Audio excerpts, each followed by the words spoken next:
जय हिंद एवरीवन, आप सभी का स्वागत है once again. Today I will discuss the static topic, static G K series part 1, जहां से आपको क्वेश्चन श्योर शॉर्ट आने के चांसेस हैं, आएंगे ही आएंगे, एक क्वेश्चन तो आना ही है। So let's move to the questions.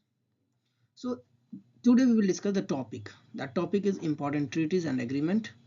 यहाँ से एक क्वेश्चन आते ही हैं, हर साल आते हैं, इस बार भी आएंगे। पहला है हमारा रामसार कन्वेंशन, जो कि वेटलैंड से रिलेटेड है, जो 1917 में। रामसार जो है जगह का नाम है, एक लोकेशन है जो कि आपका ईरान में है।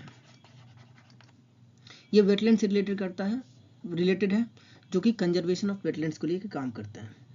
वेटलैंड्स मतलब बेसिकली यहाँ पे जो है, जो ऐसे वाटर बॉडीज हैं, कुछ ऐसे वाटर बॉडीज होते हैं जिसको कंजर्व किया जाता है, जिसके अंतर्गत आप जो है इसको अडॉप्ट किया गया था 1971 में। और 2 फरवरी को हम लोग वेटलैंड्स डे भी मनाते हैं, वेटलैंड्स डे भी मनाते हैं 2 फरवरी। तो 2 फरवरी, इसके अलावा आपको इसमें जो है अभी तक प्रेजेंटली जो इंडिया में 96 वेटलैंड्स हो गए हैं, या 96 रामसार साइट्स हैं। रीसेंट जो है अभी ऐड हुआ है, उसको आपको पता होना चाहिए। एक ऐड हुआ है रीसेंट, इसका नाम है सिलीसेर लेक।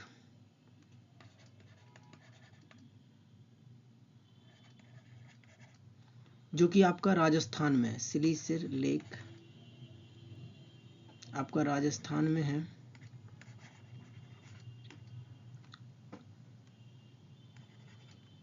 राजस्थान। एंड एक जो है आपका कोपरा जलाशय,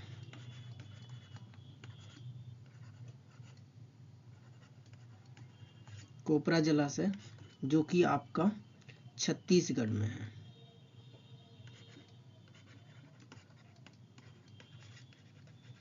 छत्तीसगढ़ में। इसके बाद आपको जानना है वो है स्टॉकहोम डिक्लेरेशन, जो कि 1970 में हुआ था। ये काम करता है प्रोटेक्शन ऑफ इन्वायरमेंट को लेके, और यूएनईपी इसी का रिजल्ट है। इसी कन्वेंशन के बाद यूएनईपी बना था। UNEP United Nation environmental programme, जो बेसिकली ह्यूमन इन्वायरमेंट को लेके बात करती है। नेक्स्ट है आपका साइट्स की बात करते हैं। Convention on wild flora and fauna, and it is also called Washington convention. इसको हम लोग वॉशिंगटन कन्वेंशन के नाम से भी जानते हैं। अब थोड़ा सा यूएनईपी के बारे में जान लो। यूएनईपी का यहाँ से क्वेश्चन आते हैं, यूएनईपी का हेड क्वार्टर कहाँ है? तो यूएनईपी का हेड क्वार्टर आपका नैरोबी में है, केन्या में।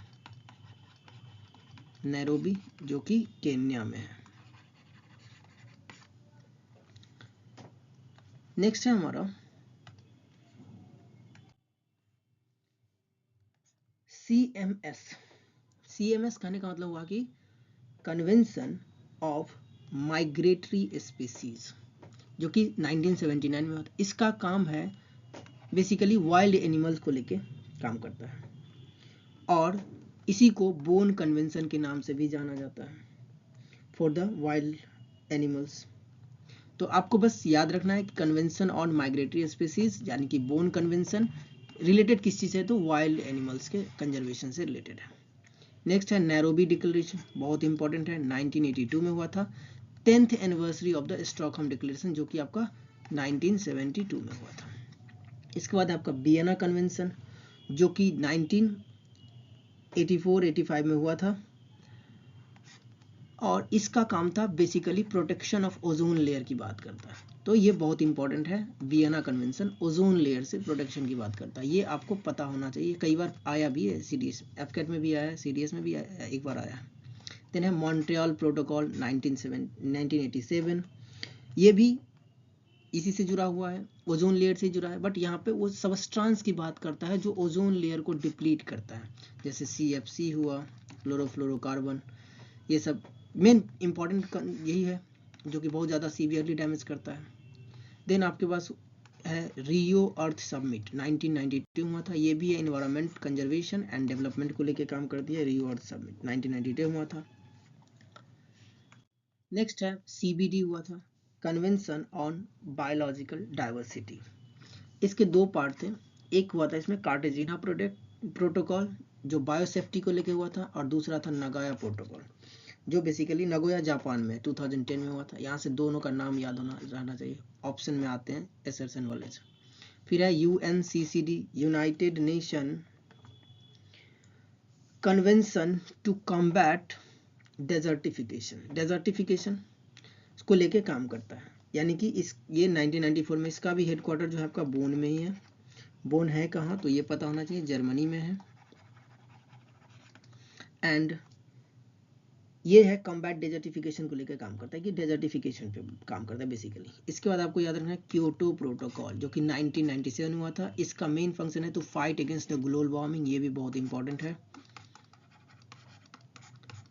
Global warming by reducing the green house gases concentration in the atmosphere.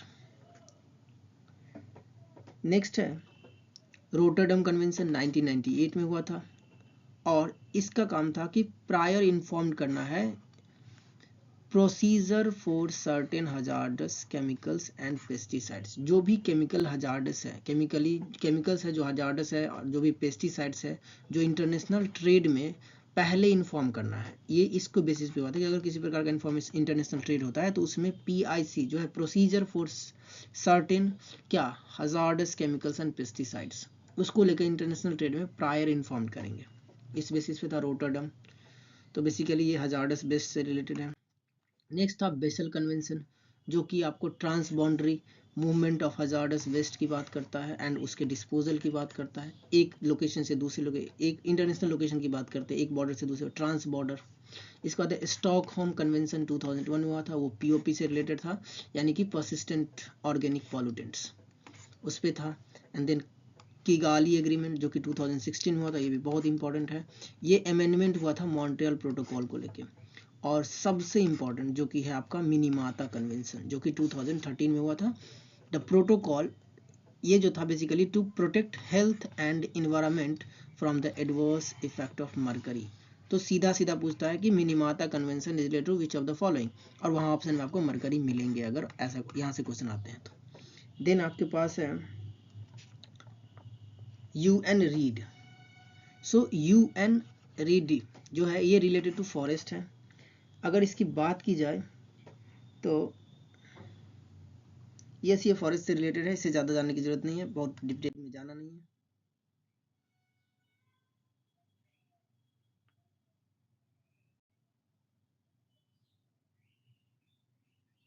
इसके बाद नेक्स्ट टॉपिक है हमारा जो हमने डिस्कस किया वो काफ़ी इंपॉर्टेंट था। इसके बाद है इंपॉर्टेंट ऑर्गेनाइजेशन और उसके हेडक्वार्टर्स, यहाँ से क्वेश्चन आते ही आते हैं।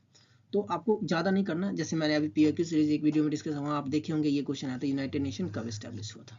तो इसका हेडक्वार्टर न्यूयॉर्क है, स्टैब्लिश हुआ 24 अक्टूबर 1945 को। इसी प्रकार से आपको IMF याद रखना है, world bank. IMF and world bank का हेडक्वार्टर वाशिंगटन DC है। ईयर जनरली नहीं पूछा जाएगा, पर पूछा जाएगा तो डेट के साथ तो नहीं पूछा जाएगा, ईयर के साथ पूछा जाएगा। तो 1945 में हुआ था, 1944 में वर्ल्ड बैंक बना था।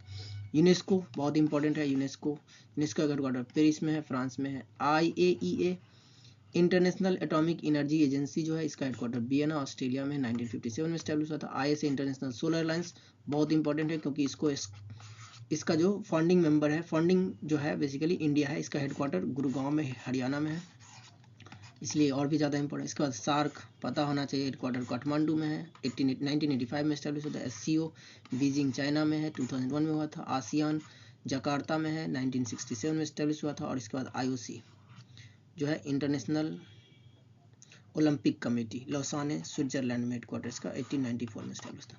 आसियान के 10 मेंबर्स हैं, ये पता होना चाहिए। SCO के मेंबर्स आपको पता होना चाहिए, सार्क के मेंबर्स पता होना चाहिए। क्वेश्चन आ सकते हैं कि which of the following is not a member of SAARC, which of the following is not a member of SCO। इसके बाद SCO की जब भी बात करेंगे तो आप ब्रिक्स करेंसी के बारे में थोड़ा सा याद रखिएगा, ब्रिक्स के बारे में भी याद रखिएगा, ठीक है। ग्लोबल साउथ की बात में यहाँ का ध्यान होना चाहिए सारी चीज़ों का आपका। अब है इम्पॉर्टेंट कंट्री एंड उसके कैपिटल्स, जो कि हम लोग नेक्स्ट वीडियो में डिस्कस करेंगे। थैंक यू, आज के लिए इतना ही। जय हिंद।